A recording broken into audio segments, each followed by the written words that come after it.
right, so once again, I'm live. A little late, just got in. I'm running around a lot this evening, but I said, I need to come on. We'll show talk about what's really going on. A lot of stuff going on behind the scenes.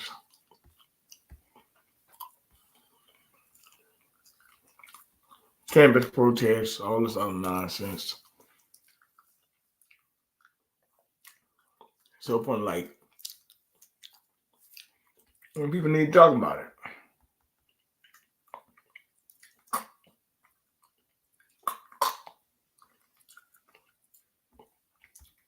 So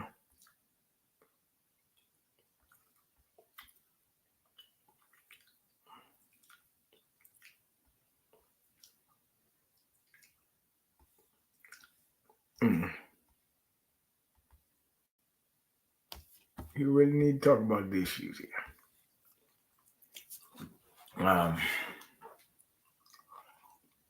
Truth be told,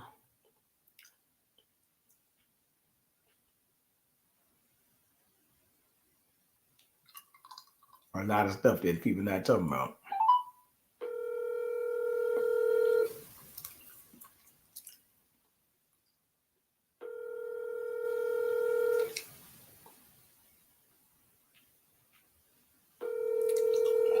But it is what it is. And people need to know these things. Like what's really happening. Who's setting up all this nonsense?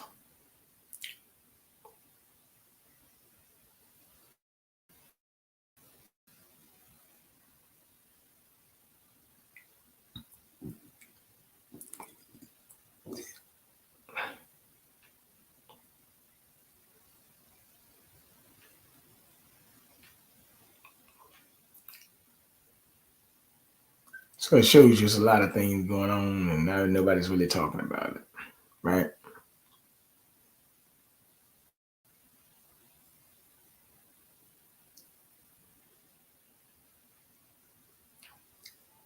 So how did this really happen?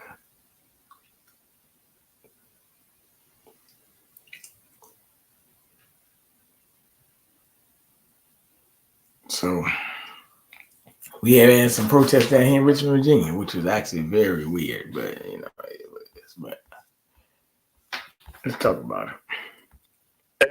There. My next guest hopes the same thing, no doubt. A student there, Eliana Delkuski, is a UCLA medical student and a proud Jewish activist, to say yes. Very much else. Eliana, very good to have you, and it's an honor to have you at that. How have Thank you for having me. How did you go through this last night, and what can you tell us about things now? Well, our school is in total disarray right now. The lawn in front of Royce Hall is totally trashed. It's just anarchy. The beautiful halls of UCLA are vandalized with graffiti that says ACAB, glory to our martyrs, student intifada. This morning at this Ash Student Health Center was a large red swastika found spray painted on it. So it's a totally hostile environment for Jewish students, and it should very much else. What's up, Frank? Yo. All right, listen closely. School is in total disarray right now. The lawn in front of Royce Hall is totally trashed. It's just anarchy. The beautiful halls of UCLA are vandalized with graffiti that says ACAB, glory to our martyrs, student intifada. This morning at this Ash Student Health Center was a large red swastika found spray painted on it. So it's a totally hostile environment for Jewish students, and it should have been shut down on the very first day. It wasn't, and there was ample planning where the administration there did not go ahead and give police sort of a heads up about what they're worried about. So we had last night. How did you deal with that when it was going on? So I wasn't there last night, but I was tuned in, and It looked like complete chaos. There was no respect for policemen, no respect for authority. I heard protesters had pepper spray, bear spray, and they were doing self-defense lessons a couple days ago, as seen with drone footage. But it's just really sad to see that UCLA has fallen, and it was once a prestigious name, and I don't know how it will be perceived in the future. What year are you right now, Eliana? So I'm a third-year medical student, and Okay. I am I'm the only vocal Zionist medical student at UCLA. All right. Well, people aren't going to mess with you. So how have you dealt with this as a Jewish student at that? I mean, I talked to a number over the last couple of weeks as these protests have gone on and off. And, you know, they're proud to show the Star of David. They're proud to show and indicate that they are indeed Jewish. How about you? Yeah, so I will always proudly show that I'm Jewish. Feeling unsafe and feeling scared are two different things. Jewish students feel unsafe because campus is dangerous right now. Pro-Israel students are being restricted from accessing the library or different parts of campus. And yeah, these pro-Palestine students are linking their arms to prevent Jewish students from entering different parts of campus. But I'm not scared. These are all bullies, and you know, Jews have been through much, much worse, and we're resilient people. And so I just want Jewish students to be loud and proud about their Judaism, about their belief that Israel has the right to exist, and not back down, because I don't think these pro-Palestine protesters are going away anytime soon. What about you and staying at UCLA?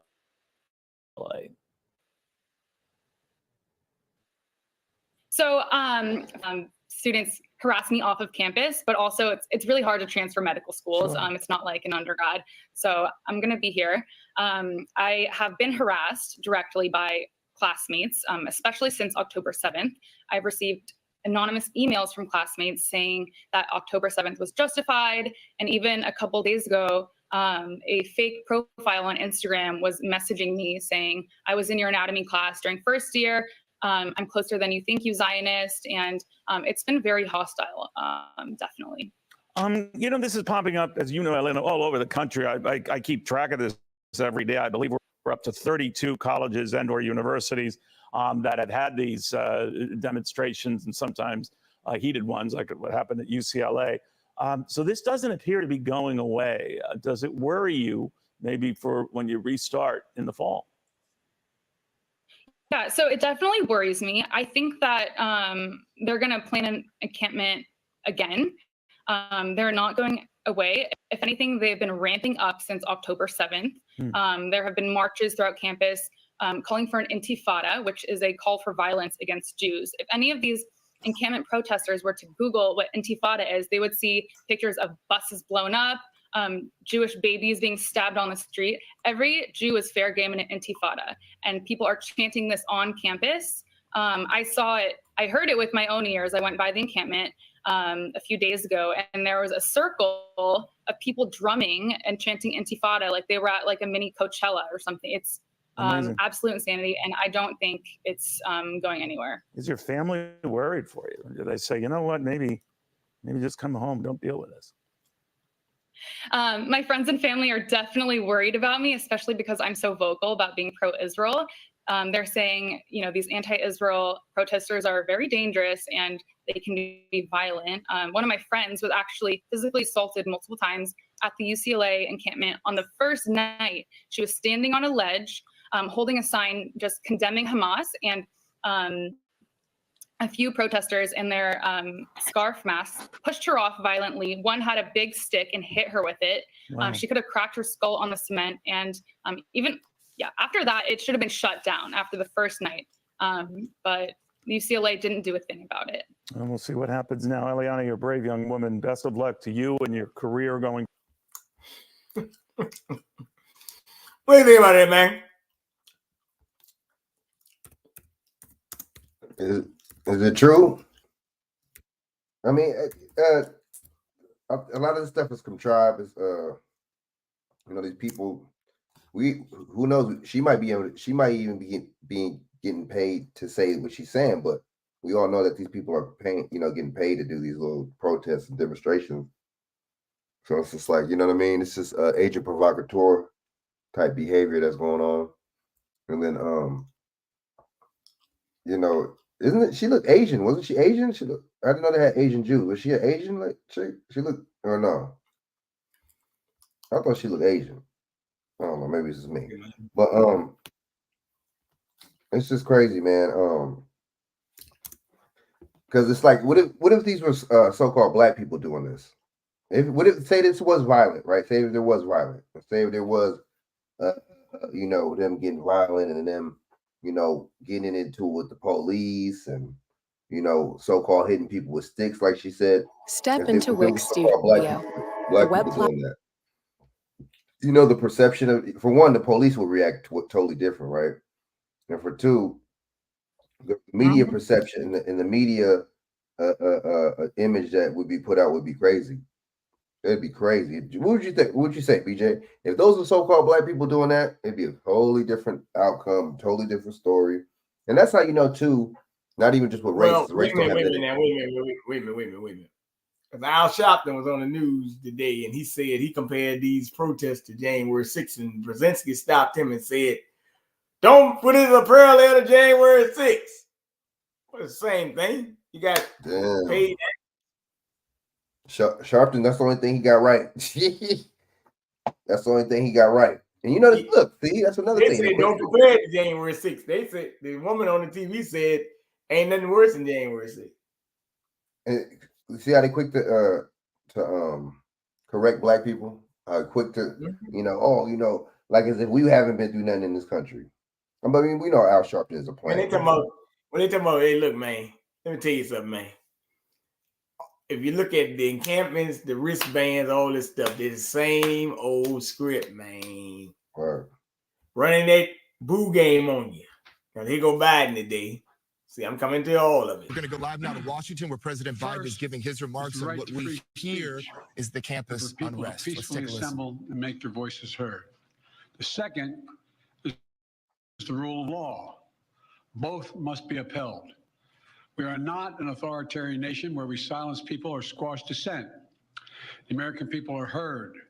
In fact, peaceful protest is in the best tradition of how Americans respond to consequential issues. But neither are we a lawless country. We're a civil society, and order must prevail. Throughout our history, we've often faced moments like this because we are a big, diverse, free-thinking, and freedom-loving nation. In moments like this, there are always those who rush in to score political points. But this isn't a moment for politics. It's a moment for clarity. So let me be clear. Peaceful protest in America. Violent protest is not protected. Peaceful protest is. It's against the law when violence occurs. Destroying property is not a peaceful protest. It's against the law. Vandalism, trespassing, breaking windows, shutting down campuses, forcing the cancellation of classes and graduations. None of this is a peaceful protest. Threatening people, intimidating people, instilling fear in people is not peaceful protest. It's against the law. Dissent is essential to democracy, but dissent must never lead to disorder or to denying the rights of others so students can finish the semester and their college education. Look, it's basically a matter of fairness. It's a matter of what's right.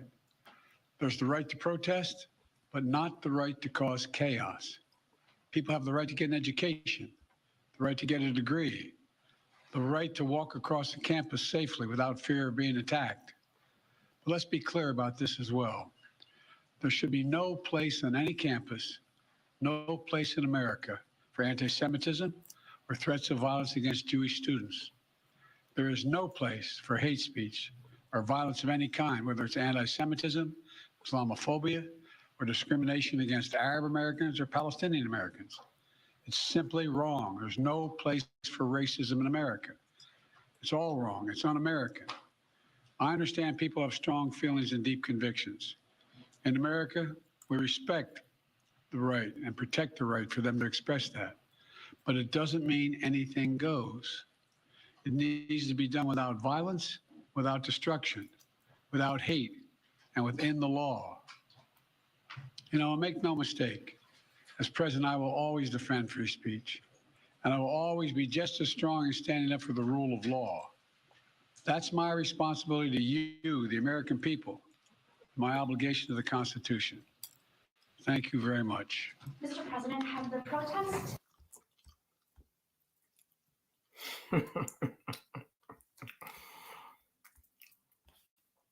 All right.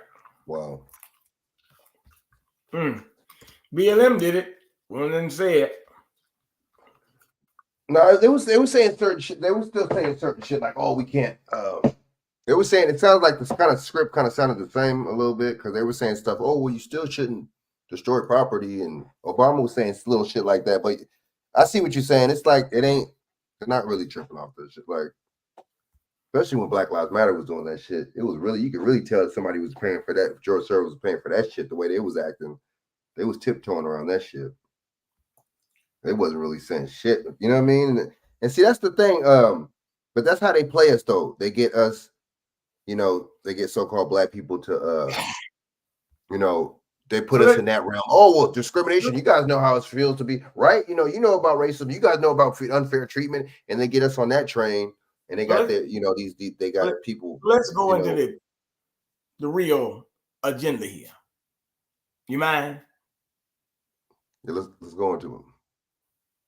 No, I mean, because I was just trying to make sure this came up because I wanted you to see this.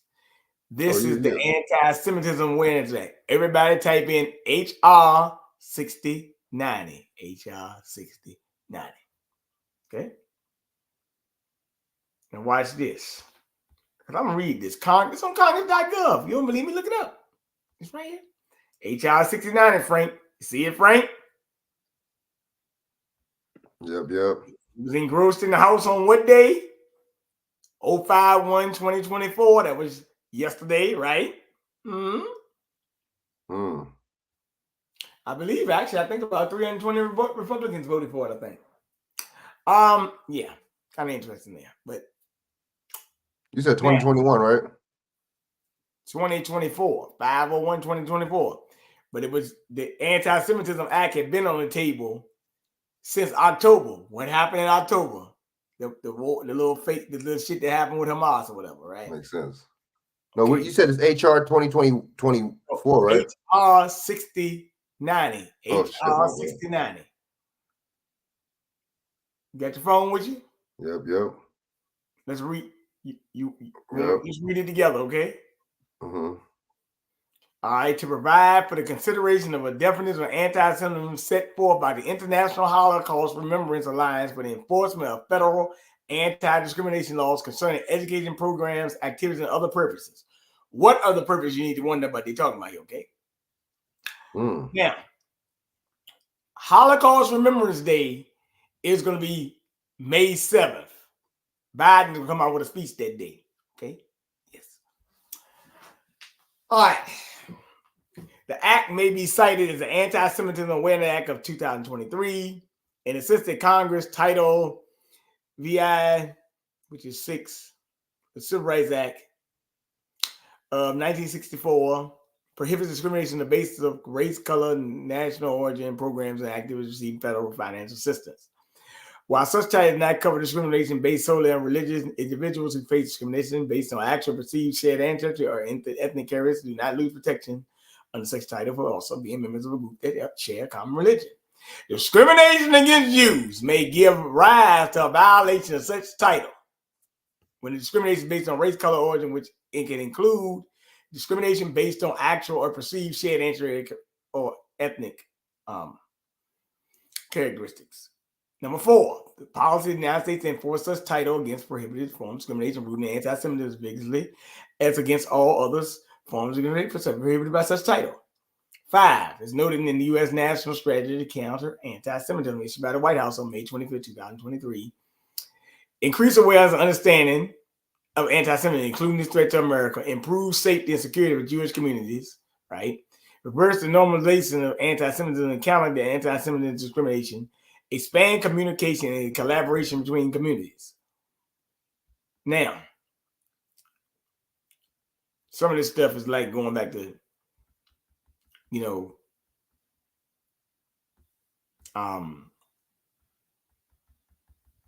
going back to 2016. But it says at the bottom, nothing is actually construed to diminish or infringe upon any right protected in the First Amendment of the Constitution of the United States. That's bullshit. Yeah. Wow, they're not playing. You reading this thing, right? Yeah, they're not fucking around. Now, there's another one I had, and I got to go back and find it. But it said they do not want you to deny them the right. What do you call it? The right to self-determination. I got to go way back and find it. Oh, wait, right to self-determination. So that means like so they can determine that they're that race of people, or is that what they mean by that? It means you can't say they don't belong to Israel. No, they mean that you can't. They're saying that you can't deny Israel their homeland and stuff like that. Wow. And you got to stop saying tropes like they control the money and all that other stuff. That's what they do. But that lets you know right there something's up right there when something's up. And that they kind of telling on themselves right there that that's not really their land. Biden did discuss scourge of anti-Semitism in the Holocaust Day Remembrance speech. So that'd be May 7th, okay? Crazy stuff, ain't it, man? But see, and so okay, didn't the House pass this or not the Senate? One of them passed it, not the other one. It was the Senate, right? House passed. It's gonna go to the Senate. You better believe it's gonna get passed. The House passed it. Oh yeah, they both gonna pass it. And he gonna Democrats act like they're not for it, but they really vote for it. They just playing a con game. But you know what? Like I said, I don't. These white little conservative Europeans and some of these little Fox News and some of these channels, I don't mess with a lot of them just because that they're misinformation. They're full of it too, man. Because they're not really telling the people the real, like, check this out. Fox News will never say, you know what, we're white, you know what I'm saying, and they'll never really touch on the race issue. Like, we need to come together with like-minded people, black, whatever. They're not gonna really say that on there like that. You know what I'm saying? They need that white base. You know, they're not going to really say, hey, you know what I'm saying? Our side is compromised because we're siding with Israel when we shouldn't. How? So you see, these white conservatives claim to be so American and so patriotic, but you side. So you're all right with all this money, and even if you're not all right with it, you're really not going to make a stand. I don't really see too many. I mean, a couple of them, but I don't really see too many of these Republicans really getting on. You know what I'm saying? Congress for passing all these giving all this damn money, and the president for giving all this damn money to Israel. I don't really see any complaining about that. Y'all so patriotic, but then y'all complaining about these Mexicans or these people coming through the border. See, you can't have it both ways. You can't have it both ways. You can't pick and choose, man. You know what I mean? You see what I'm saying? I know. Which one is it? This is like they be, oh, we're pro-police, but then you're anti-government. Oh, the tyrannical government. So how are you pro-police then? You don't know that the police are a part of the government? I don't understand. I don't get. We see the thing is, the stigma is to make it seem like black people are stupid and dumb and ignorant when it's really them. The average working everyday one of them, they're the really ignorant ones because they're fed bullshit and they really believe it. Just like, you know what they remind me of? They remind me of these black Democrats that just gonna keep being black Democrats forever. You see what I'm saying? It's the same shit. You know what I mean? To me. Right. One is ignorant and one is white, and one ignorant is one black. One going to this stupid ass ideology, and one's going to this other stupid ass ideology. It's the same thing. You're right. It's the exact same thing. And then that's why you got to be careful. Tucker Carlson and a lot of them dudes, you got to be careful because they be on that bullshit too. They're not really gonna break it down. Like, look, why are we really pushing? Maybe Tucker Carlson when he's not. Is he on Rumble? I think he has a little platform. But cats like, especially them that are on those big the big corporations, they're never ever gonna come out. You know what I'm saying? Yeah, I don't know. I just think it's all games, man. Just like, you know, they're right there to play that part in the brainwash and keep people confused, just like Al Sharpton is. People like that are. You know what I'm saying? Just like people like Jesse Jackson is. Same shit. You know what I mean? That's crazy. Right. Man. I don't see how people are just not awake right now, man. People just not. And then you know what they do? This is how they're full of shit. The right is, and the conservatives.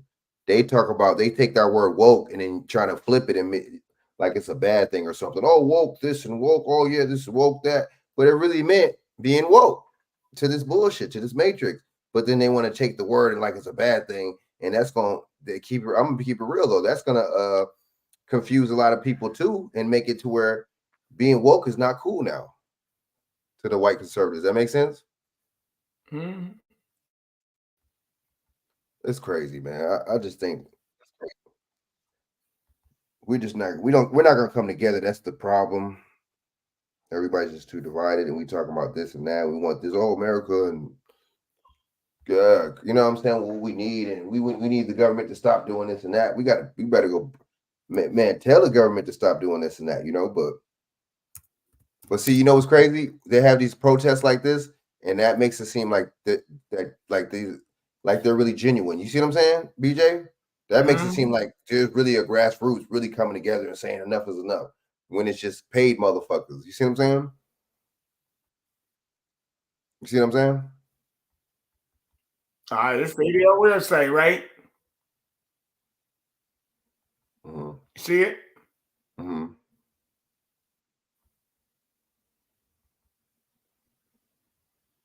Iran attacks sponsored surge and online anti-Semitic threats. Center on Extremism, Center for Technology, Center for Anti-Semitism Research.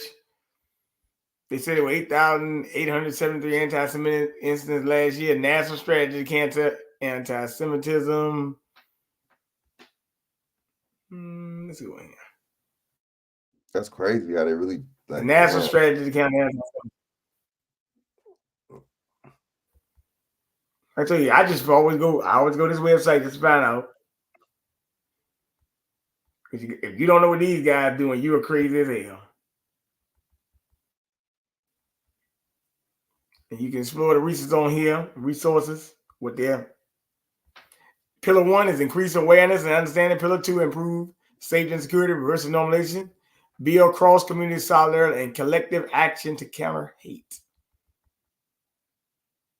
And they also talk about a whole of society approach. So that's their anti-Semitism thing right there. Oh, I forgot about mine. Then after this, we're gonna get to this U.S. Marshal thing. But let me play it. No, fuck all that. I ain't gonna do all that.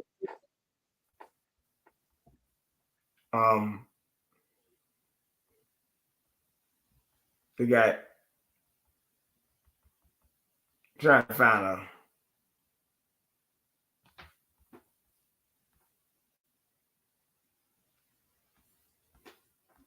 Because this is in UCLA, so that's close to you.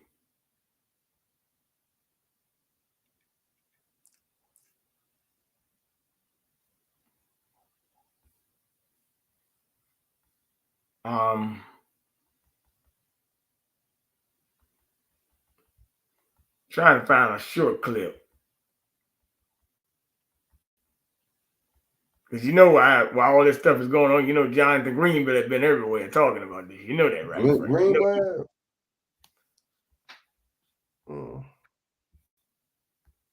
I just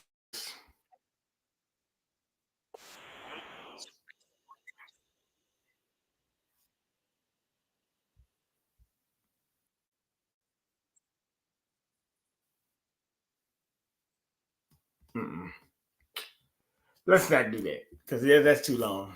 Let's do this.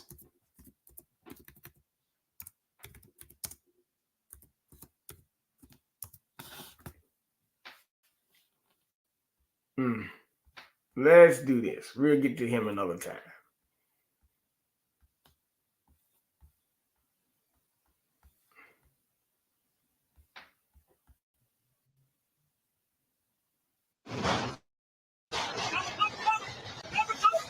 Today in Charlotte, this video streamed on Facebook Live, catching the terrifying moments as gunfire erupted.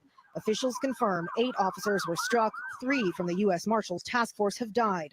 4 Charlotte-Mecklenburg police officers were shot. 1 remains in critical condition. Today, we lost some heroes that are out to just simply trying to keep our community safe. I asked somebody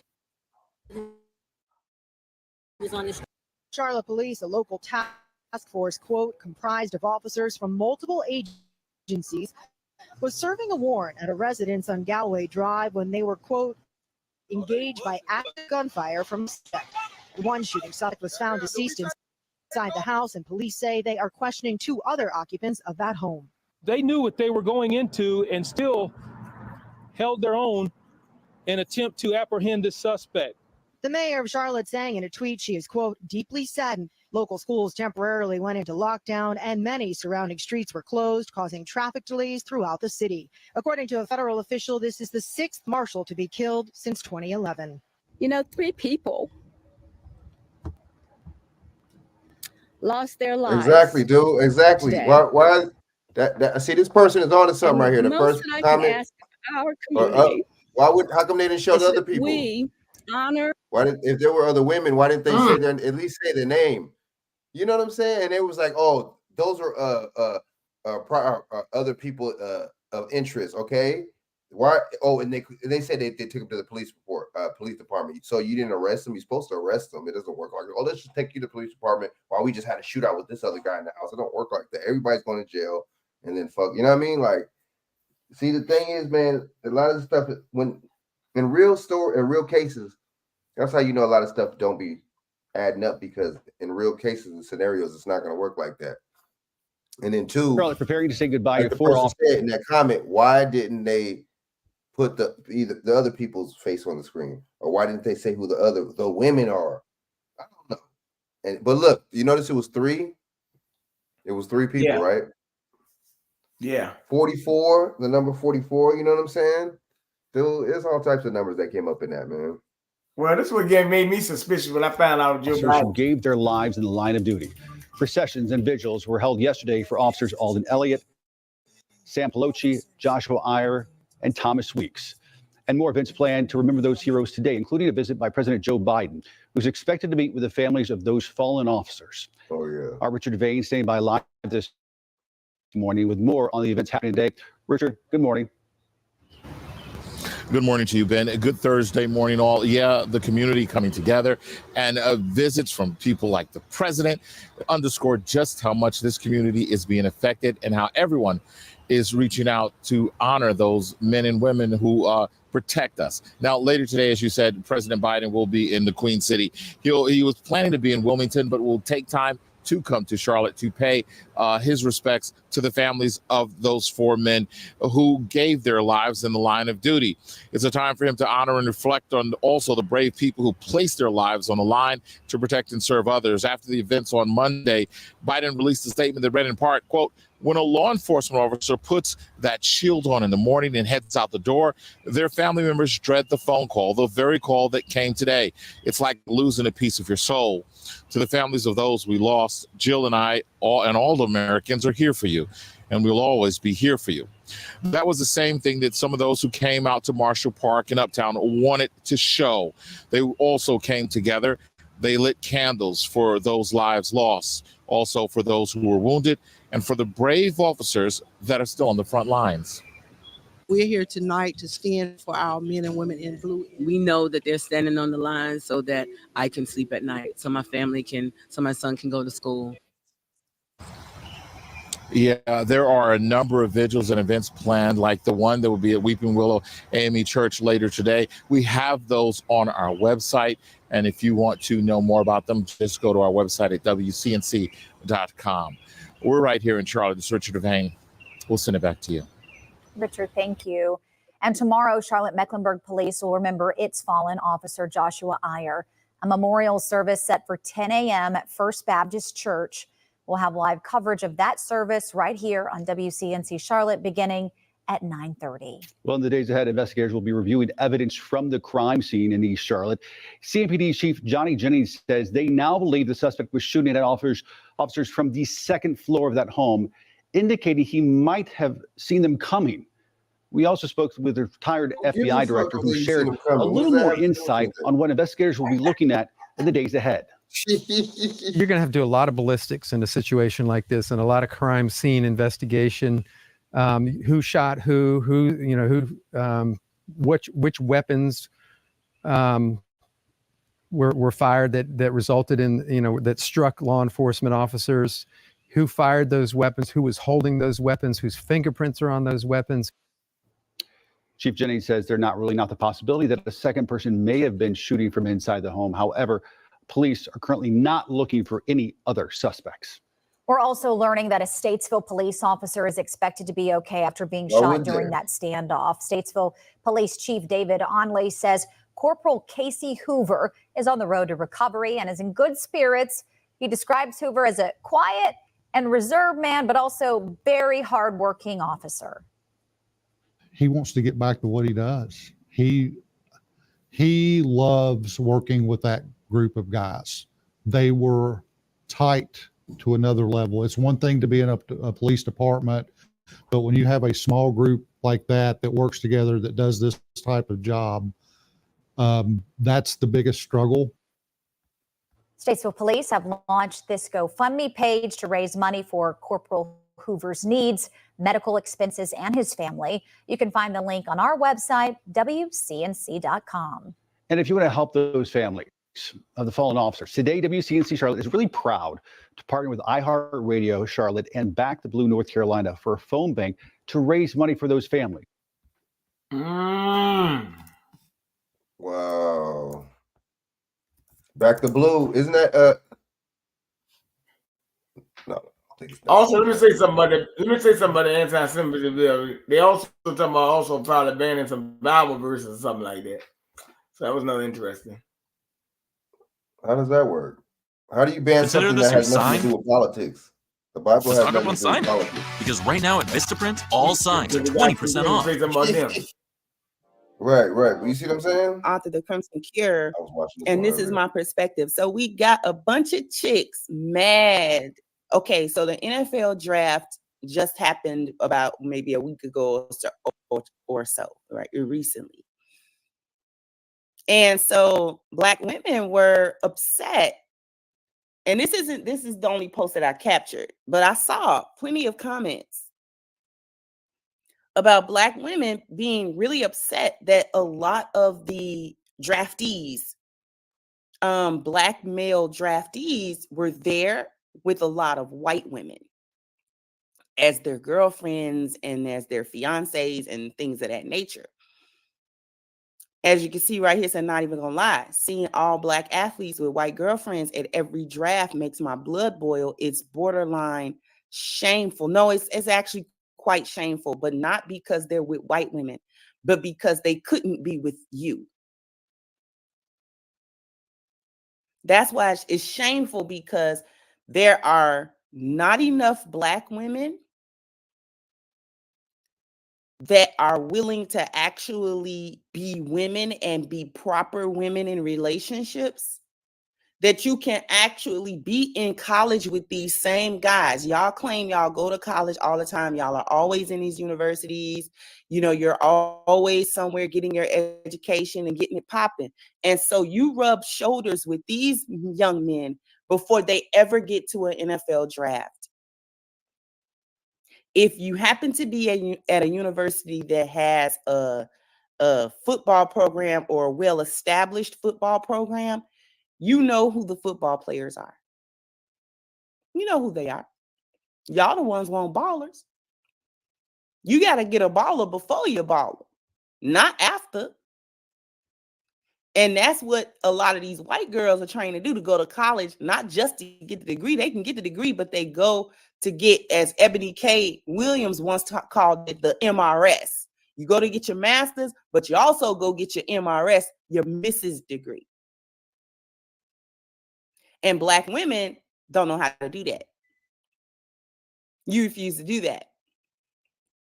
So don't get mad at another demographic of women that actually focuses herself to do this.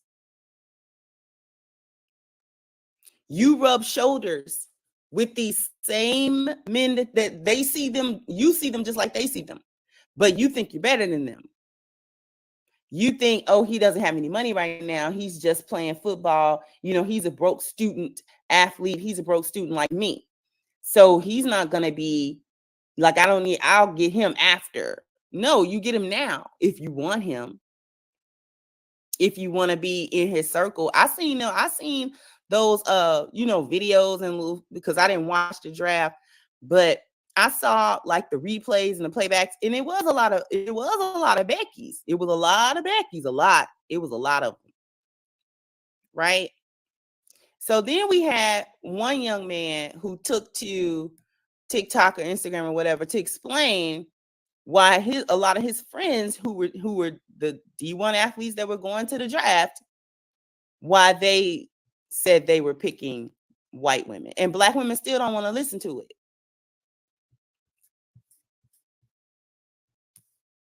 All these black college athletes that are getting drafted having white women. What's going on? I am going to tell you, as someone that is friends with a lot of D1 football players and D1 basketball players, I'm going to tell you because they have told me. Whoa. Before I get into this, I want to make it clear I'm only into black women.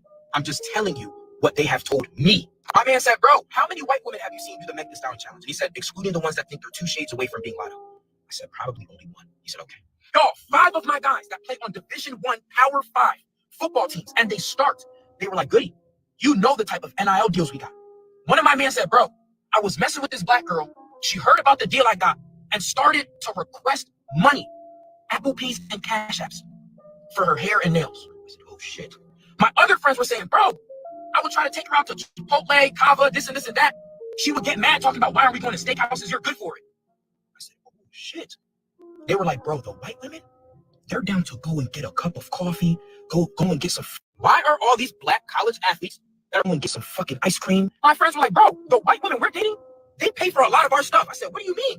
They said, bro, they know that we're making some money, but while we're at practice or we're at camp, they got us our favorite Cava Bowl, double chicken, right? Waiting for them to come out of practice. My friends are telling me these girls are getting their group projects done, getting their essays done, online tests done on time. I said, wait, what? I said, bro, what about maintenance? There's no way y'all not paying for her hair, nails, bags, her lifestyle. He said, bro, first of all, my girl will get her own Starbucks and even get me one. But if I want to be nice, I'll get her something, from Starbucks. And they were like, hair and nails. They don't even care about the nails, really. And if they do it themselves. Sometimes I pitch in. And I was like, all right, what about hair? They were like, bro, she's white. She just brushes it. We're flat irons it. She wants to be special. So, Jesus Christ, you're saving a lot of money. One of my men said this. He just got drafted. He said, bro, I was dating a black girl. Now I'm dating a white girl. I'm about to marry her. He said, the difference between the black girl and the white girl, the biggest difference is the white girl knows when to shut the fuck up. This is what they told me. Do with the information as you please. If it takes me 10 to 15 years to find a black woman that's compatible with me, that's what I'm going to do. But this is what they told me. I'm going to get some fucking ice cream. My friends were like, bro. So, and they still in the comments, windmilling, still in the comments, be marrying those types just to run around cheating on them with the very women they claim to not like. For whatever reason, black chicks be thinking that's a flex. Black chicks think that to be the side piece is somehow the flex over the wife. If a man happens to cheat on his wife with you, that doesn't make you better than the wife. I don't know when side chicks gonna pick it up. And it's not your business how him and his wife view each other, how she views herself or whatever, because you shouldn't even be involved. The fact that, let's break that down. The fact that they can come get you to be the side chick and you knowingly be the side chick, that means your integrity was so low that you were willing to be some man's side chick, but you can't fathom being another man's wife. All of this stuff about, oh, what he doing the women wrong. Y'all claim y'all are so empowered with women and y'all claim y'all love women so and love each other in the sisterhood. Why would you do a fellow woman like that? You should not even be available to be chosen to be a side piece. Let's start there. Why are you available for that position? So your integrity is shot all the way around. And then the females that men step out for are literally the women that don't see the value in. They see sex in you. They literally see, I can do much less for you and get everything I want out of you for very little effort. Very little effort. But we're not even gonna go down the rabbit hole of cheating and all that kind of stuff. They're focusing on that and still not focusing on what he said. Now they're trying to talk about how not innocent the white girls are. Just that I work with mostly white men. They tell me, y'all, them white girls do way more than us as far as thought behavior goes. They just don't get judged. No, they just don't get caught. They have enough self-respect. Let me tell y'all something about the general body of white women. They are hoes. The general body of white women is hoish. Okay, these are the chicks that do all kind of, they feel like they college years is for a couple of things. To get the education. They feel like it's time to get all the sexual experimentation out of the way, whether that's lesbian experiences, fighting around, trains, whatever. They call themselves, that's their experimental years. Right before they get out of college or right after, they clean it up. They clean it up. And then they go into wife mode and look for husbands. And then this is how they coming out with husbands. And then they just never speak of they thought behavior ever again. They just never talk about that anymore. And they get a boy that wasn't around them when they was doing the thought stuff. They get a boy from somewhere else. They manage not to come up with kids to prove the thought behavior. And they manage to separate themselves from the thoughts. They also manage not to post it all on social media and to glorify other hoes. They don't glorify them hoes. They don't get on, they don't get on there and do Meg Thee Stallion challenges. They don't do that. They don't do sexy red challenges. They won't do it. They like twerking too. They like sucking D. They like busting it open. They love doing all of the stuff that Black chicks glorify to do. It's just that y'all can't keep y'all mouth shut about the foolishness you do, and they manage to keep their mouth shut about the foolishness they do. Thus, the public imagery of them is not slutty like it is for you. In other words, they hide they slut stuff, and they slut shame each other. They hide it. Yeah, she may have did that. I was.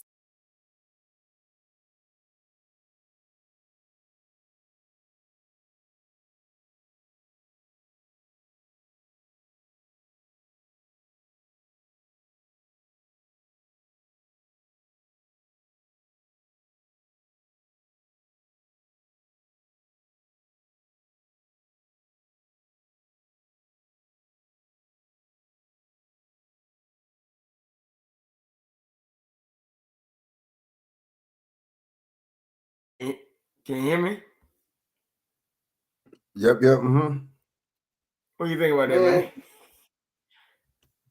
She said that, she said they don't be doing that Megan Thee Stallion.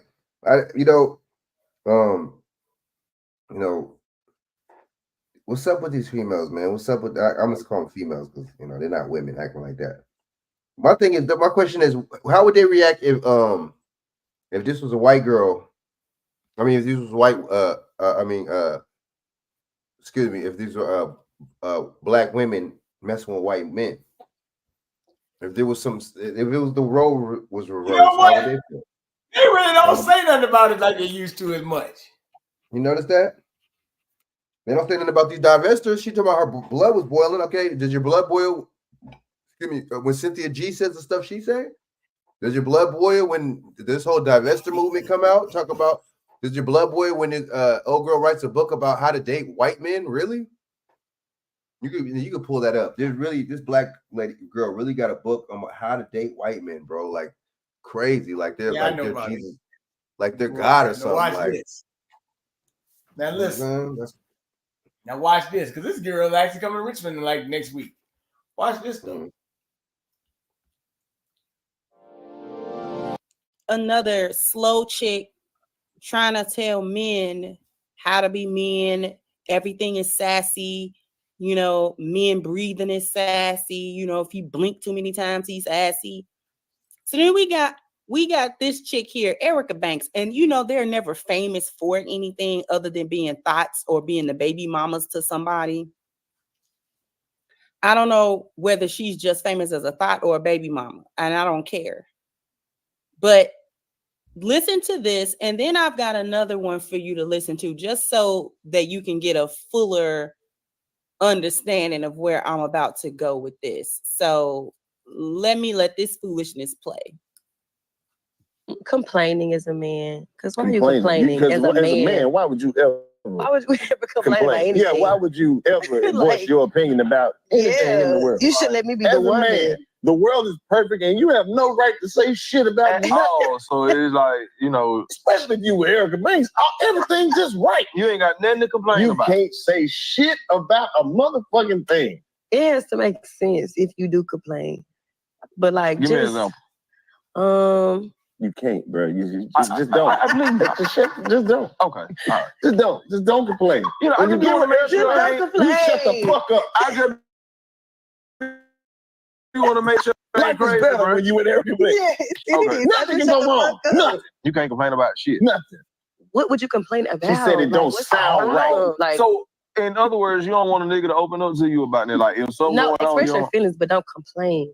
See, there's a difference. So, what's the difference? Expressing your feelings is telling me how you feel. Complaining is like Telling you how nagging. Or like complain. Just don't fucking complain. Complaining. Now, you heard the foolishness. Anytime you hear a hyena open up with, as a man, knowing they ain't never spent a single day as a man in front of men, trying to tell men how to be men, you know you got a hyena on your hands when she's somewhere trying to tell men how to be men. Lionesses know men when they see them. We don't have to try to tell men how to be men. We just know them when we see them. And it just is what it is. But hyenas always have to regulate how men are going to behave and how they think. Now, the foolishness that she just said, first of all, this one is slow because she didn't even catch his sarcasm. She did not catch his sarcasm. I think a lot of these chicks are slow. The comprehension level is just not where it needs to be at all. She could not express the difference between saying how you feel and complaining. And then you had chicks in the comment section that you had some chicks that was tired of it, right? And then you had some chicks that was like, oh, you know what I'm saying? I kind of see where what she's saying and all of this type of thing. So like this one, I think what she's trying to say is you cannot like the situation and express that, but to complain and do nothing about it is crazy. Old people say real men don't complain, they make change. Provider, which doesn't have anything to do with provision. And this one made sense too. Does the NFL and NBA draft make more sense to y'all now? Because Black Chicks was online complaining that so many of the men who were trying to be drafted for this, and because NFL draft just happened, and they showed up, it was a lot of them that was showing up with white women and just non-Black women. So Black women was complaining about that. But this is why so many get these other women.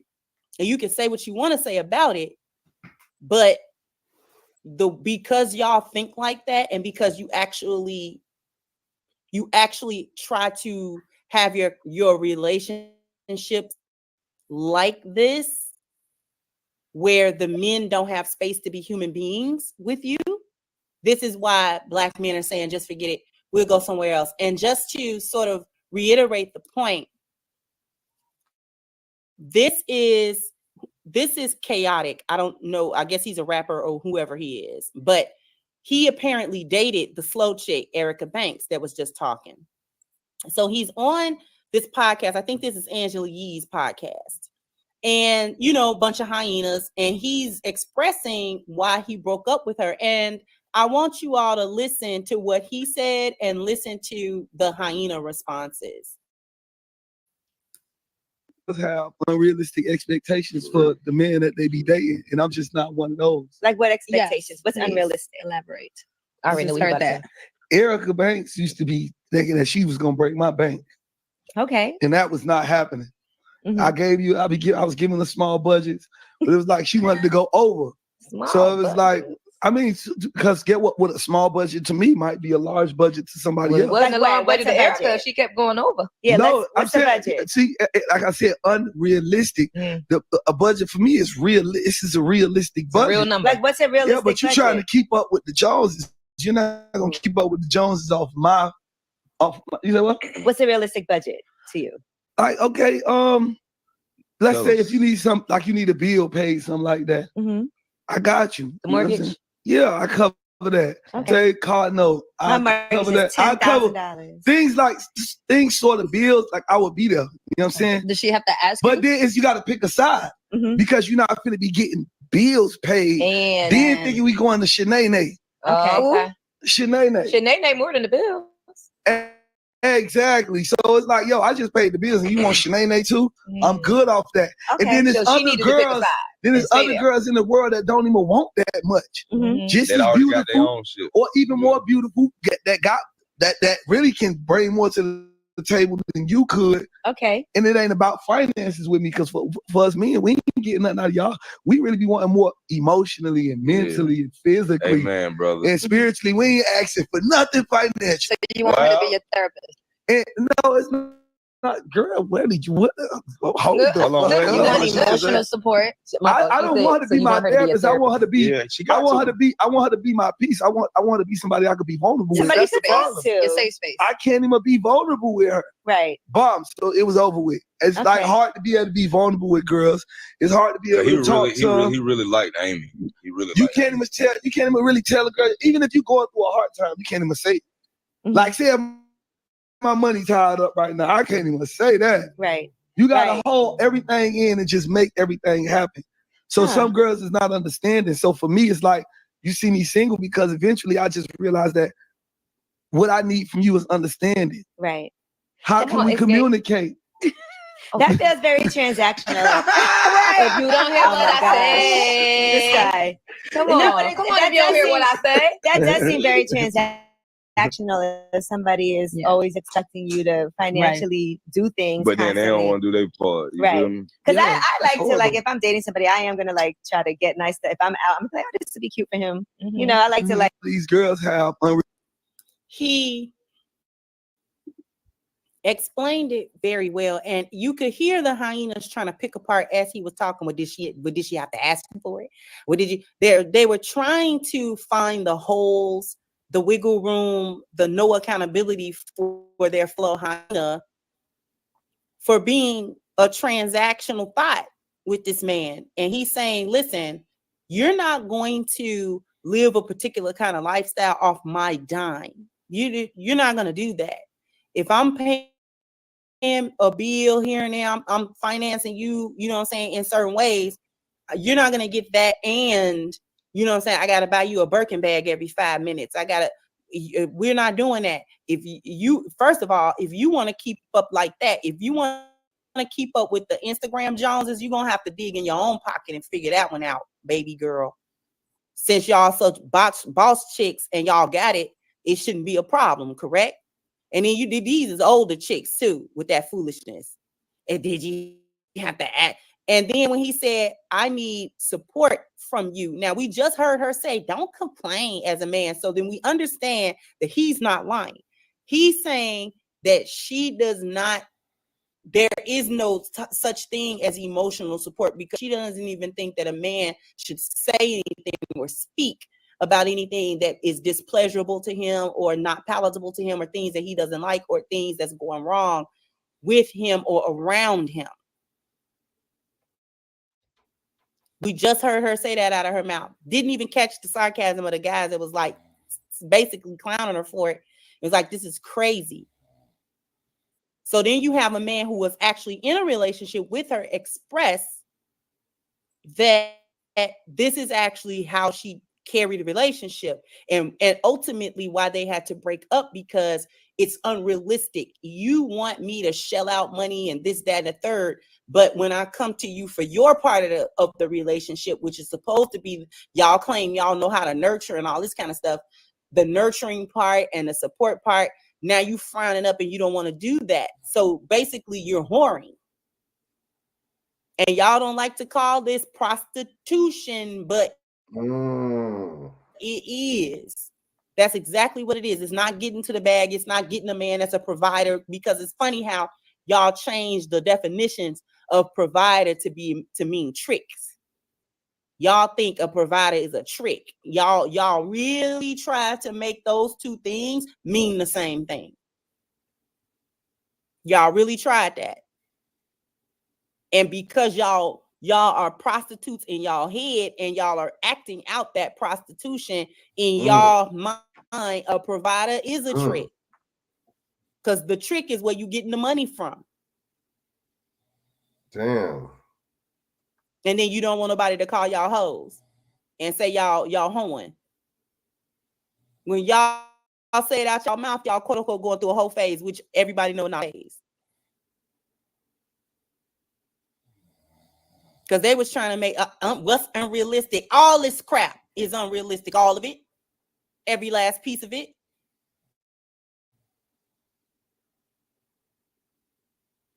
Now you want to get online and say that every time a man shows his humanity, he's sassy for it, particularly a black man. If he shows any emotional output, anything like that, now he's sassy. On the one end, y'all talk about, oh, we want an emotionally available, emotionally intelligent man, but then he's sassy when he do it. So y'all as much as y'all hyenas don't like podcasts and talking about it's just talking points, y'all do the talking points too. Y'all say stuff and then don't know what it means. You want an emotionally intelligent or emotionally available man, and then when he become emotionally available, now you frowning your nose up because he's soft because of that. He's sassy because of that.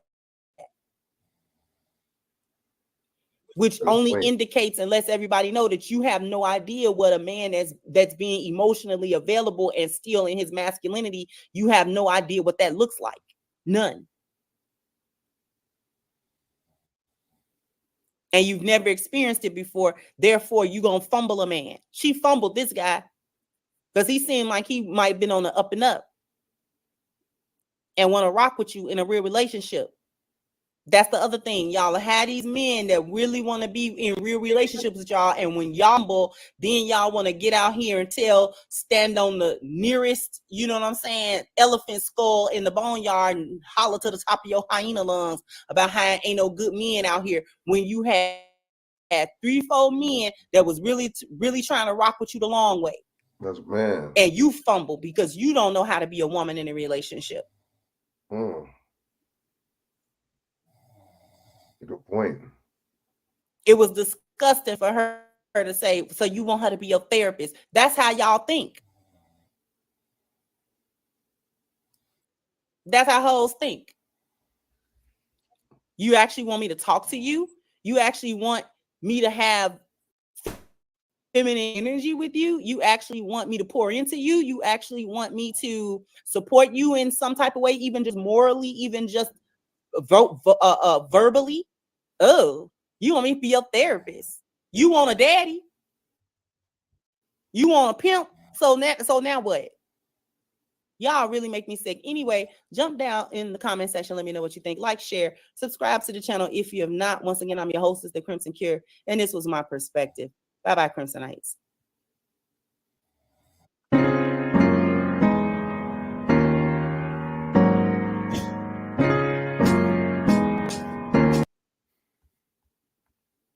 All right, Frank, what do you think about that?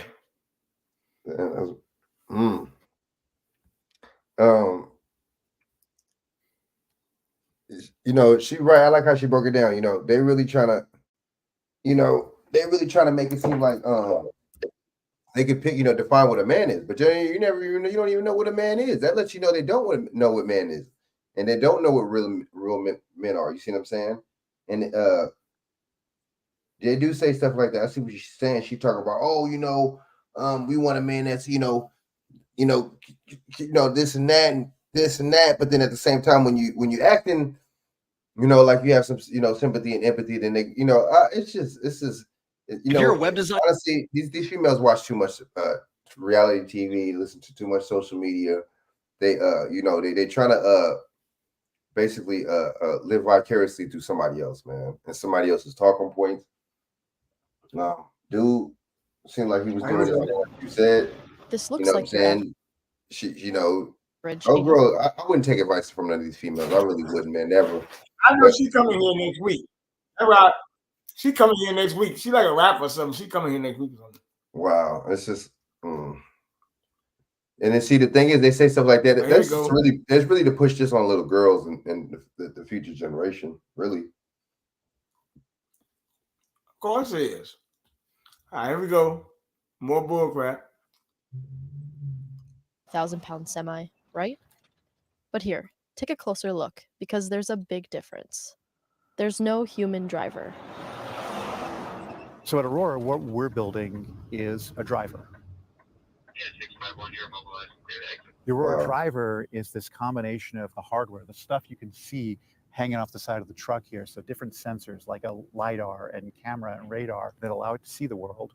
And then some really interesting software that allows it to take that data to figure out how to drive safely through the world. We want to be out there with thousands or tens of thousands of trucks on the road. And to do that, we have to be safe. In March, the company hosted an investor day in Pittsburgh where they demonstrated the truck's situational awareness and response on a test track. It has one job, and it's single-minded about it. It also has some pretty incredible sensing that allows it not just to see down the road, but see beside it. We can see pedestrians on the side of the road at night beyond the distance of the headlights. And so we can be making a lane change away from that person walking down the side of the freeway. So there are ways we're going to be safer for sure. The industry likes to say we're already saving lives. And the answer is they don't actually know that. What we saw with robotaxis in San Francisco is some of the mistakes human drivers make, like driving drunk. Computers don't drive drunk. But they don't make human errors, they make robot errors. Professor Koopman is also concerned about the relaxed stance government regulators have taken with driverless vehicles. Another Boeing whistleblower has died. Crazy stuff with them truck thing, man.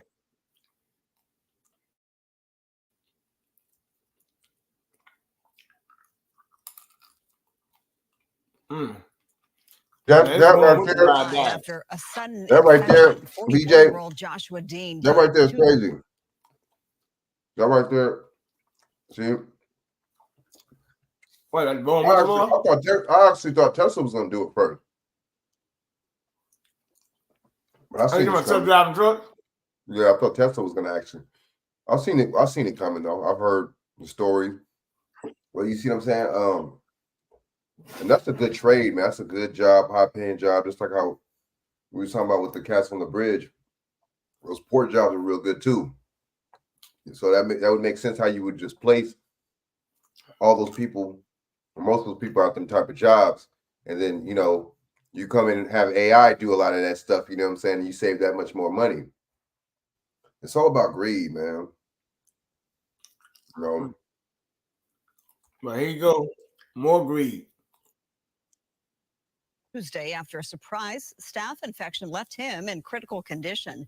Dean was a former quality auditor at Boeing's supplier Spirit Aerosystems. He was one of the first whistleblowers to accuse Spirit leadership of ignoring manufacturing defects on 737 MAX planes. Dean lost his job in 2023 and filed a retaliation complaint alleging he was fired for speaking out.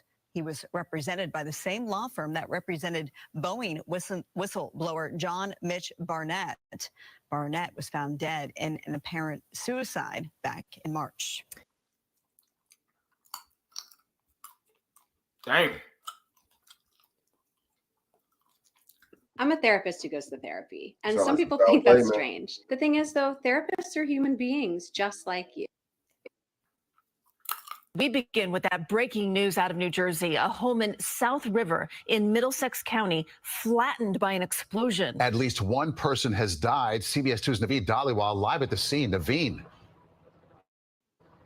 Yeah, Maurice, it's just absolutely incredible to see how this explosion decimated that home, tearing it into pieces in a matter of seconds. Now, Chopper 2 over the scene, showing the debris scattered all over the property here on Continental Court.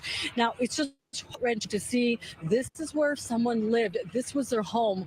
This was their safe haven. Officials say that explosion rocked the neighborhood around 7 p.m., setting parts of the house on fire. The blast so powerful that neighbors felt it for blocks. Now, the Middlesex County prosecutor says the person killed is 62-year-old Kevin Gilbert, and a second man was taken to Robert Wood Johnson University Hospital for treatment. Now, we talked to neighbors who described the moment they heard the blast as they shook items inside homes, rattled windows. Some thought it was an earthquake. It was a horrific sight to see a house completely flat. All the houses around the neighbors were blown out, windows, cars, garage doors were pushed in. This was so powerful that the house really shook. I really thought it was going to be another earthquake. All of a sudden, boom. I mean, boom, boom. Like the whole house. We thought something fell on the house. We really did. And a live look here back at the scene. The home is behind that fire truck right now. Gas lines are shut down in the neighborhood. Neighbors have been evacuated. A digging crew has been brought in for the home to access the gas line. As far as the cause, that has yet to be determined. We're live in South River, New Jersey. Naveen Dhaliwal, CBS 2 News. All right, Naveen, thank you. Such a scary situation. And we sent CBS 2's Dan Rice and Chopper 2 to the scene as soon as we heard about this. He's been reporting on it since 8 o'clock tonight. Dan, tell us more about what you see from the scene. Christine, just a devastating sight down here. That house flattened down to pieces. You're looking at the cul-de-sac for Continental Court, and you can see pieces of that house just fill the whole cul-de-sac area here, excuse me. Well, you can see down here, you can see front doors, we see shutters, we see pieces of the house, all lining in front of where the house stood.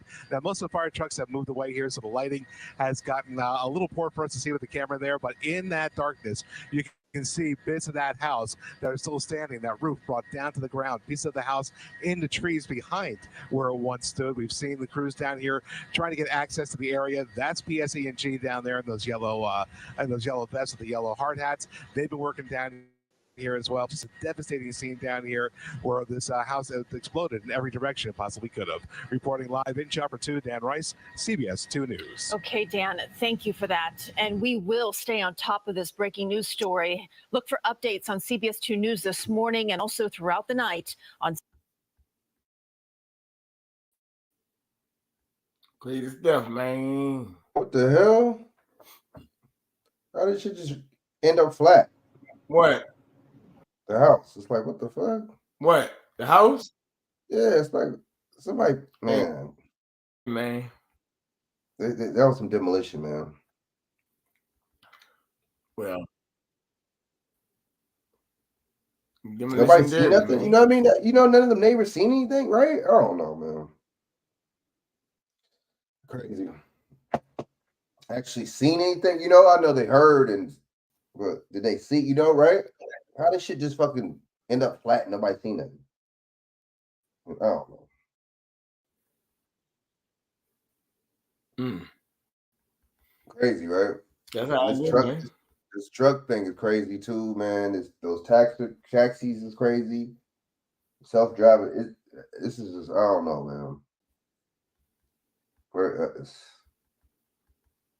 just think that, man.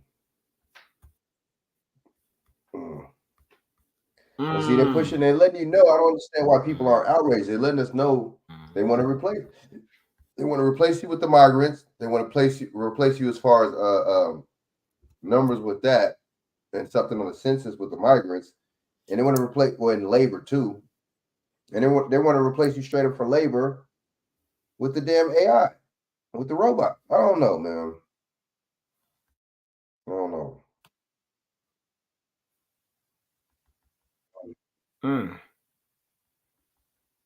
Well, here goes something interesting.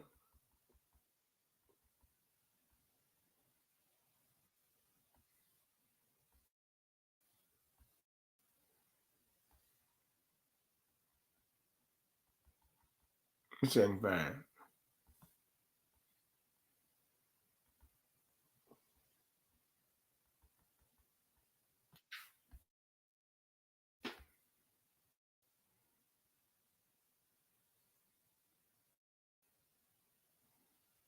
Excuse me, would you mind taking a picture of us? Oh, no problem. Thanks. Ooh, yes, problem. You need Verizon. Get the new iPhone 15 Pro with tons of storage, so you can take all the pics. Trade in any iPhone in any condition and get iPhone 15 Pro on us. Only on Verizon. The groundbreaking vote overnight. Workers at Volkswagen in Tennessee giving a thumbs up to join the United Auto Workers, a first for the union outside of Detroit. ABC's Morgan Norwood has the details. Morgan, this is a big deal. Yeah, that's right. Good morning to you, Janae. It's a seismic victory for the United Auto Workers Union in the South. And for Volkswagen workers, this could mean better pay and benefits down the line, right? But for now, this win is a part of a larger push to organize 13 automakers across the country. Overnight, employees at Volkswagen's factory in Tennessee overwhelmingly voting to join the United Auto Workers Union, marking the first non-union factory in the South to organize. The people have spoken. Nearly 3/4 of workers voting to join. It's the greatest feeling that I felt like in 13 years. The victory coming after two failed attempts, one in 2019, the other in 2014. Workers, the people that do the job, build the cars, our voices need to be heard and we need to be treated fairly. The vote, a successful test of the United Auto Workers' new push to organize non-union factories. To the other elected officials who are afraid of unions, I just want to say, don't be afraid of people power. Don't be afraid of people coming together to say that we should be treated as human beings. That's what a union ensures. UAW's president, Shawn Fain, celebrating the win, but warning the battle is far from over. The real fight begins now. The real fight is getting your fair share. The real fight is the fight for our union contract. Last fall, UAW workers in Detroit launched a series of strikes against the big three automakers. President Biden even showing support at the picket line. The strikes ending with generous new contract for union workers, increasing wages by a third. Workers are fed up in this country. They're fed up with being left behind. And obviously, with our win in big three bargaining, I think that really motivated a lot of workers to realize there's better for them. Now in a statement, Volkswagen thanking its Chattanooga workers for voting, saying they're awaiting certification results. Workers at Mercedes factories in Alabama, well, they're up next and will vote on UAW representation in May. Guys. All right. This could be okay, but this could really backfire too. Okay. Break it down. Break it down. Well, first of all, you got Joe Biden coming to the picket line and daggone they for automation. You already know that. So this can be continued, but I need to know what's going to be in that union contract these people getting. Because UPS got a union contract and they started laying off people. Well, they went on a hiring freeze and then they closing 20 factories and making them automated. So you got to be careful with this. Right. They better read their contract. And what they say, they're the first in the South. That's real. Who they had talking up there? Who they had talking? They had the white dude and they had Joe Biden. No, I ain't talking about that. I'm talking about the people, the workers they had talking. You notice they put us out there, right? And see, the thing is, I'm thinking, man, they still got union at the auto plants down south. What Tennessee, isn't that Memphis? Isn't that Memphis? Oh, wait, Memphis is Democrat, right? Or Republican? Yeah, Memphis Democrat, yeah. Oh, yeah. I see why, yeah. So, I mean, it's interesting. But I'm just letting you know. How do you not have a contract? Them Democrats talk all that shit about being for the people and all this. How you? That's crazy, man. They barely getting a contract. I mean, getting part of the union. That's crazy. Who said it for the contract? That's what they told you. Right. Exactly. Just like, how do we even know all Yeah, that they money just that's going told to you. Ukraine and Israel? How do we even know it's going to that motherfucker, right?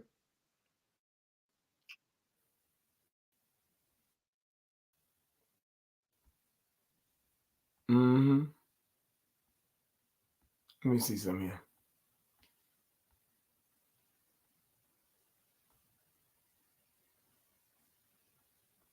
Okay, fine.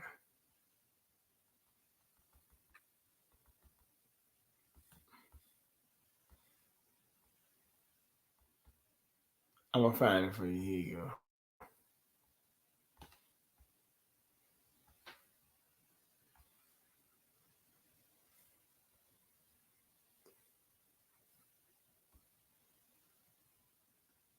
Add video tonight, man.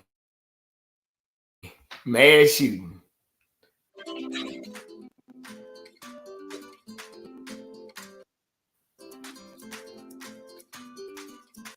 Welcome you to the Fox 11 News at 5, where people will be leaving work, and nobody is expecting this. Okay, wow. So that now turning in the other direction.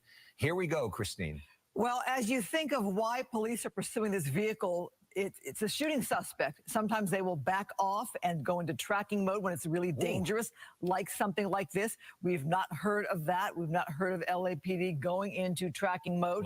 And that sometimes goes to tell you what they're looking at here. They might have a lot more information than we have when it comes to a shooting suspect. Was it a current shooting? Is it recent? Do they have details on that? Do they know who this suspect is? But obviously, this suspect is going at a very, whoa. And he's going to probably keep going. Out of the car. So we're looking at multiple people. 1, 2, 3, 4. 4 different people out of that car, now on foot. You feel for the innocent driver who got hit. This looks like this might be a school right there, or some sort of park where it looks like there are kids playing basketball on the court right there. Look at them. So they're now in the middle of their playtime when this shooting suspect on the loose and running. And this is a school right here at Edgware and Temple. So now they're trying to lock down the area. The challenge is there are multiple suspects that are there. So this school, which is we're looking at right here, is now being locked down. I'm sure they're trying to get those kids off of that basketball court. Wonder if they're having part of some sort of after-school program or something, and trying to protect themselves as these folks are on the run. And you also feel, Christine, for that innocent driver who was hit, and hope that they are okay after that collision. So we don't know at this time where those suspects ran to. Are they in one of these buildings that you're looking at right here? You see the residences across the street. You see innocent drivers there in the road. You have those suspects running in unison there, but did they split up? Are they in different directions now? Look like they were wearing all black. Again, this is a shooting suspect police were looking for. We have already one car that's been damaged when this car hit. The suspect car hit a passenger, hit a innocent vehicle there. And look, there is that someone innocently walking down the street there, not knowing what's going on the other side of the street with all those LAPD cars. So if you are in this area, maybe you live at those apartment complexes across the street or something, this is a good time to stay inside and lock your doors, because we don't know if these suspects who are on the run are armed or not. We do know that they were very desperate to get away. I mean, we watch pursuits here all the time. So here is that moment of crash. Watch right through an intersection, right into a car. They were very lucky, Christine, not to hit into that pole right there, that power pole, that light pole, I should say, would have. Okay, there's an update there. You have 2 people there on the ground. Remember, 4 people fled that suspect vehicle. So looks like they got 2 of them. No word yet on the other 2. And that's right near where the car ended up stopping. So it looks like 2 of them did not get very far at all, Alex. I mean, that's quite an image, that the silhouette of that painting there, which looks like a tribute to Kobe Bryant and other kids holding hands, and then the silhouette of these 2 shooting suspects on the ground laying out and the painting, of course, is all black, and they're wearing all black, is quite an image. And they will take their time, especially if it's a shooting suspect, to make sure that these suspects are not armed and not put themselves in danger. We're hearing that at least one of those suspects is outstanding. I counted 4 people. Yeah. I'm wondering if those suspects were not able to get away because they're right there by where the vehicle stopped after hitting another car. Yeah. I'm wondering if maybe they encountered a wall or a fence and had nowhere to go. Right. And you wonder also about the school and what sort of gates or other things may be in place there. So this is Betty Placentia School, and it's an elementary school. So school, as you would expect, for 5 o'clock is not in session right now, but it certainly looked like there were kids playing basketball outside at the time of this crash. There may be other after-school programs on campus that are being impacted by this, and I'm sure the adults on campus are trying to make sure that those likely elementary school age kids are safe at this hour. So here's a look at that crash again. Boom.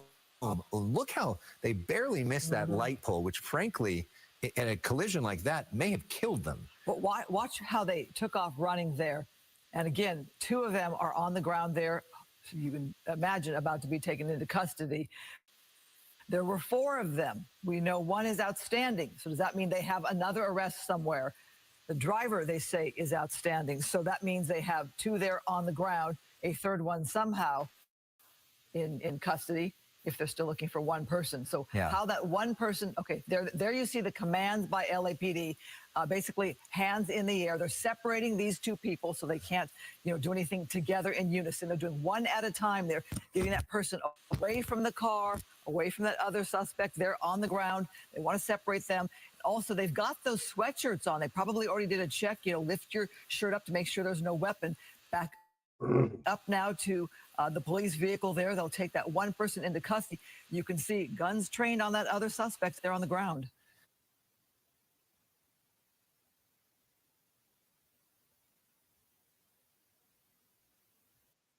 The Factor Uncensored. A man in Louisiana will have a permanent reminder of the punishment for raping a 14-year-old girl.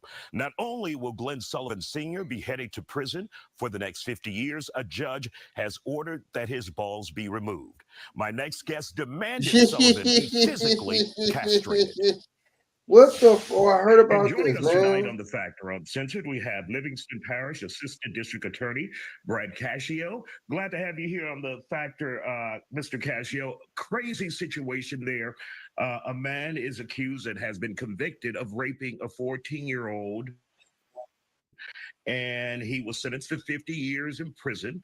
And now part of that sentence is physical castration. Many of us have heard of chemical, but when you talk about physical, exactly what does that mean? Yeah, thanks for having me. Of course, we're talking physical this time, as you said, unlike the chemical.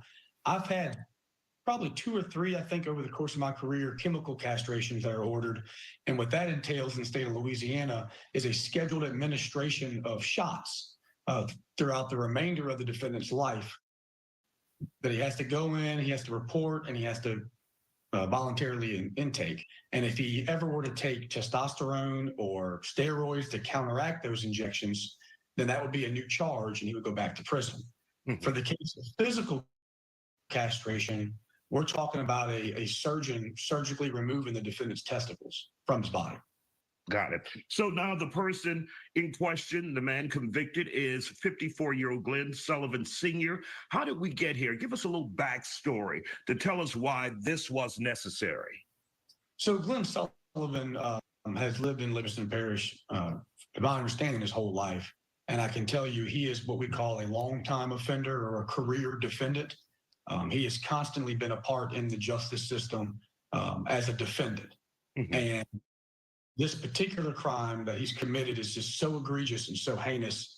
The raping of a 14-year-old girl, which led to her being pregnant. Now this girl is raising this child. I mean, she has to live with this the rest of her life, with this child that I'm sure she's, going to love and she's going to raise. And, I really commend her. She was able to actually finish school, get her high school diploma. and she's really making something of herself, and I'm proud of her for that.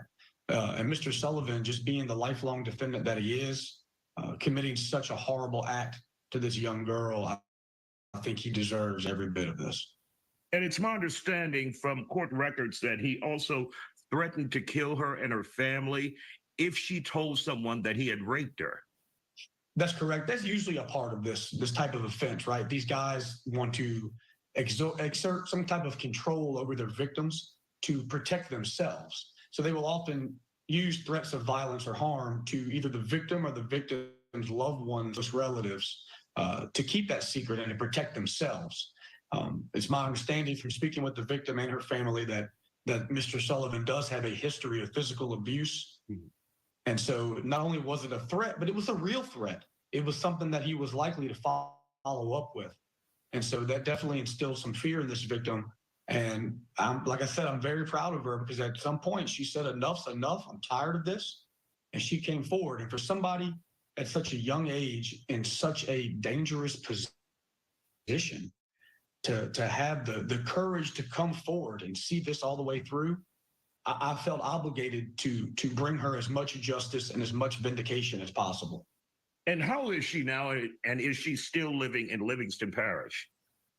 Well, I don't want to give up too much about the victim, honestly, because I don't want to do anything. But we do know she's an adult now. Yes. Yes.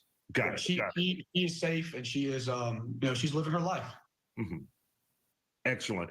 And when the sentence of 50 years in prison and then the castration, physical castration, is that something that you requested, something that he requested? What? So under the Louisiana law that's currently on the books, on the conviction of certain offenses, the court can order chemical castration. But there's a subsection that says with the defendant's written consent in lieu of chemical castration, we can order physical castration. So, in speaking with the defense lawyers, they were going back and forth with me over what type of sentence we were looking at, and the idea of 50-year sentence came up. And I considered it, and I've said the only way I'm agreeing to 50 years is if he agrees to, instead of chemical castration, we do physical castration in this case. And so the defendant actually, after speaking with his lawyer, being advised of all of his rights, signed a written motion and order for the physical castration and agreed to it. Now, was that a tough decision on your part, or you said, this guy's a monster, let's move forward with physical castration so he won't harm anyone else when he gets out, if he gets out? Yeah, the odds of him getting out are next to none, but you just never know. When laws change, DOC calculates time differently. He may one day get out.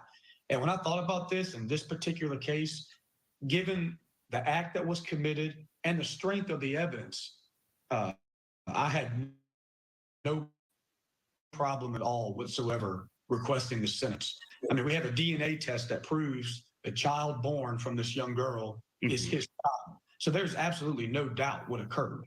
You know, our burden is beyond a reasonable doubt. And in my nearly 11 years as an assistant district attorney, I have never prosecuted a case that I didn't really believe in.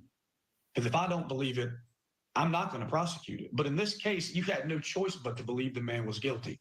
And so given the fact of what he did and how he has turned this girl's life upside down forever, I was very quick. I had no problem making that decision. All right. Brad Cascio, who is the Assistant District Attorney in Livingston Parish, we want to thank you for joining us here on The Factor Uncensored and sharing the details of this case since it's been adjudicated already. We appreciate your time, sir. And welcome back to The Factor Uncensored. We continue our coverage of a rare sentencing of a convicted rapist out of Louisiana. A judge has ordered for the suspect to be castrated physically. My next guest explains the physical aftermath for a man who would no longer have his balls. Wow.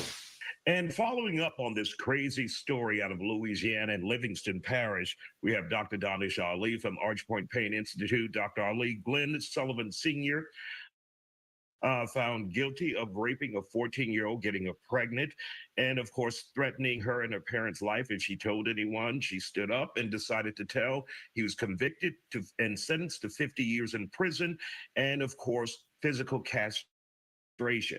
Now, the assistant DA, Brad Cascio, told us what chemical castration is. What in the hell is physical castration? Yeah, Isaiah, crazy story out of Louisiana here. So physical castration is when they physically and medically cut your testicles and close off and remove your testicles, and which are responsible for producing testosterone. As we know, testosterone is a steroid hormone that is in high amounts in men, and it helps with erections, and also it also helps with maintaining a sex drive. And so when you have that removed, and the idea is that you are not producing this testosterone that would be responsible for that erection and also for that sex drive that we see in men with as a responsibility or predominantly due to testosterone. And it would essentially keep a rapist, a monster at bay.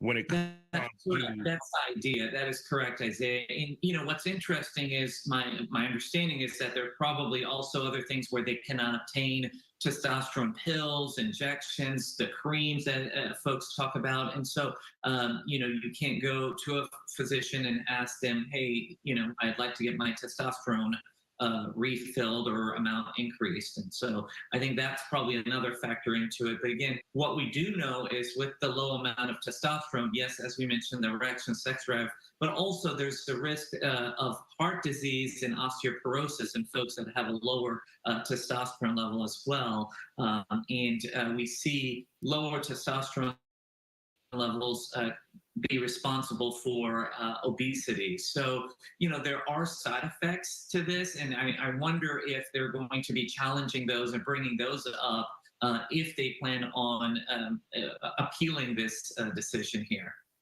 Dr. Donnie Charlie, I don't think they give a about this guy and gaining weight or anything after he is castrated for what he did to this young lady. I simply don't think they care. They just want him castrated. Now, when you think about someone who's a rapist and has sexual urges, obviously, if you get the testicles cut off, that'll help. But I would think it's also a mental thing as well. How do you deal with that? I would assume he would have to undergo counseling or something else, because a rapist, while it's physical, it's also about mental, it's about power over someone. So how do you combat that if this guy ever gets out? He's 54, serving 50 years. He could get out, but will he likely be alive? Probably not. Yeah, I agree. It's an interesting point you bring up, Isaiah. So yes, it is also physical and in the mind as well, but the idea is with the lower amount of testosterone, your mind does not have that urge and that drive. And so that's definitely one thing. In terms of counseling, probably, yeah. There is what we call cognitive behavioral therapy, or CBT, that can be initiated in something like this, and probably is going to be to help reframe and process these sorts of thoughts that this rapist have.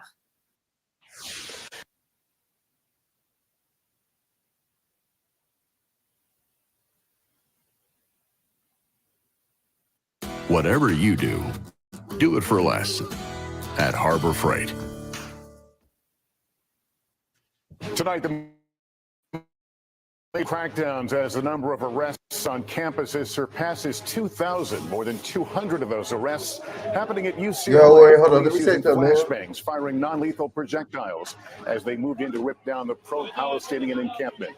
New body cam from the NYPD officers the other night breaching that building at Columbia and arresting protesters inside.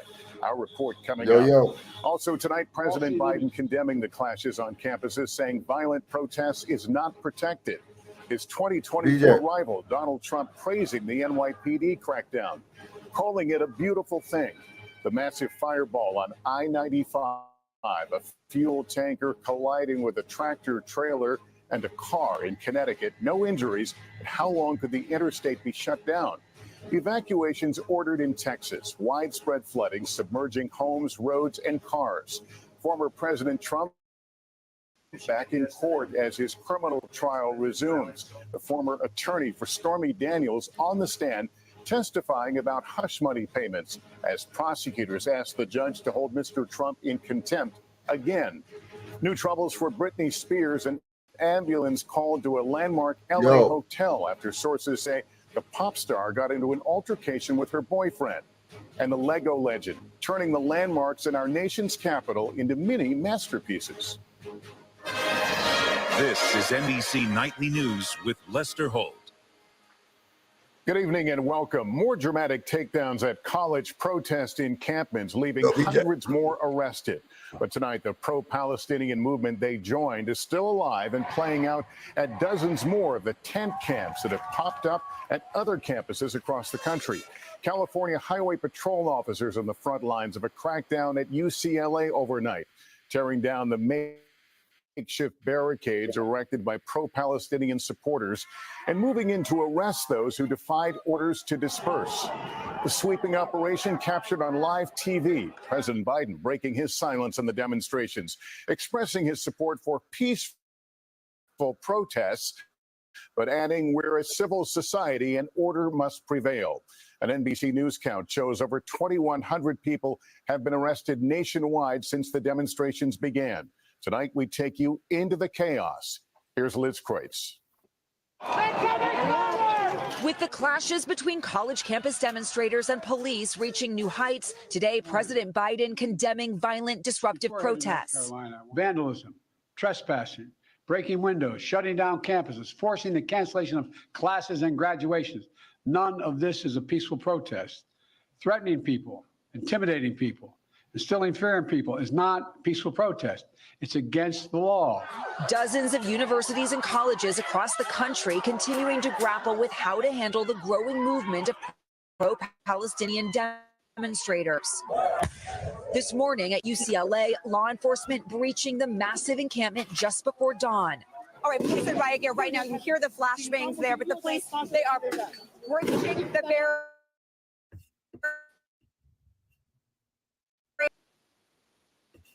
Yo. I was wondering, I'm like, where the hell you at? I'm here. I was saying something, you wasn't saying nothing. Right here.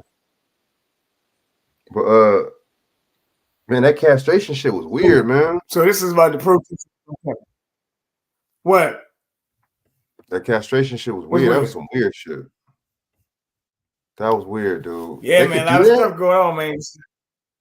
They could legally do that. Who said it's legal? Yeah, we don't got no rights. Motherfuckers don't got no rights, man. I mean, you know, you got a pocket for, you know, molesting or raping some little 11-year-old anyway, true. But what the fuck, man? What's up with this, man? When has this law been on the book? How long has this law been on the book for? Because that's crazy. I don't know, man. But that's the prison industrial complex, so I get it. You know, just like over there, you know, how they just like with you know, with this war, it's the military industrial complex. So money is to be made. You know what I'm saying? That's right. Money to be paid. Somebody getting paid. Man, that was I seen that somewhere else. That castration thing. That's strange, man. That's crazy. That is crazy, man. Well, that's how it goes, man. Well, with that being said, like I said, I just want to come on tonight, catch up on a couple of things. It's close to the Anti-Semitism Awareness Act and stuff. So, you know, go ahead and shout your information, man. All right, word, man. Salute, man. Y'all can find me at XX Frank Nitty XX on YouTube. You know what I mean? XX Frank Nitty XX on Instagram and Frank Jones 8115 on my other Instagram page. All right, y'all tap into me, subscribe, check out the content. All right. All right, man. Just remember, yesterday was the Founders Day of Illuminati, and more sides coming this month. So take your time, be careful, watch out for everything. Take your time. All right, man. Salute. Peace out, man. Yeah.